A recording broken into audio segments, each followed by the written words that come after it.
ആദമിന്റെ ഉള്ളിൽ ദൈവത്തെക്കുറിച്ചുള്ള ധാരണകൾ പോയി. ദൈവത്തെ കണ്ടപ്പോൾ തന്നെ അവൻ ഭയന്ന് ഒളിച്ചു. അതിനു മുമ്പ് വരെ 4 മണിക്ക് ദൈവം വരികയും ഇടപെടുകയും സംഭാഷിക്കുകയും എല്ലാം ചെയ്തിരുന്നത്, ഒരു മൊമെന്റിൽ അവൻ വേറൊരു ശബ്ദം കേട്ട് ആ ശബ്ദത്തിന് ചെവി കൊടുത്ത് ആ ശബ്ദത്തെ വിശ്വസിച്ചപ്പോൾ അവന്റെ ഉള്ളിലുണ്ടായ സാങ്കല്പിക ദൈവത്തെക്കുറിച്ചുള്ള ഭയം അവന്റെ ഉള്ളിൽ കടന്നു. ആ ഭയം എന്നാ? ശിക്ഷിക്കുന്ന ദൈവമാ.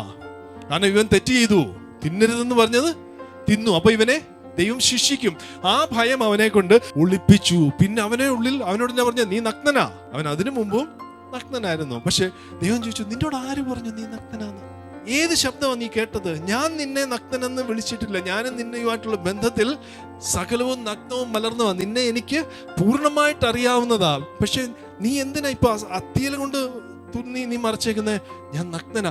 നിന്നോട് ആര് പറഞ്ഞു? Whose voice you listen? ഏത് ശബ്ദമാ നീ കേട്ടത്? ദൈവത്തിന്റെ ശബ്ദമല്ലാതെ വേറെ ഒരു ശബ്ദവും എൻ്റെ നിങ്ങളുടെ ജീവിതത്തിൽ നമ്മളെ നിർവചിക്കുവാൻ, നമ്മുടെ ഐഡന്റിറ്റി ആയിട്ട് മാറരുത്. നിങ്ങളുടെ ഫിനാൻസോ, നിങ്ങൾ ഉപയോഗിക്കുന്ന കാറോ, നിങ്ങൾ ഉപയോഗിക്കുന്ന വാച്ചോ ഫോണോ, നിങ്ങൾ ജനിച്ച കുടുംബമോ, നിങ്ങളുടെ ഡിഗ്രിയോ, നിങ്ങളുടെ ജോലിയോ, നിങ്ങൾ ലോകത്തിലെ ഏത് രാജ്യത്തിൽ ജോലി വസിക്കുന്നു എന്നതോ, ഇതൊന്നും നിങ്ങളുടെ ഐഡന്റിറ്റി അല്ല. ഏത് ചർച്ചിൽ പോകുന്നെന്നുള്ളത് നിങ്ങളുടെ ഐഡന്റിറ്റി അല്ല. ഏത് പാസ്റ്ററാണ് നിങ്ങളുടെ പാസ്റ്റർ എന്നുള്ളത് ഐഡന്റിറ്റി അല്ല. നിങ്ങളുടെ ഐഡന്റിറ്റി ക്രിസ്തുവിന്റെ മക്കൾ, അല്ലെ ദൈവത്തിന്റെ മക്കൾ എന്ന് പറയുന്ന ദൈവ ശബ്ദം ഒഴിച്ചുള്ള ഒരു ഐഡന്റിറ്റിയും നിങ്ങളുടെ ജീവിതത്തിൽ ഉണ്ടാകരുത്.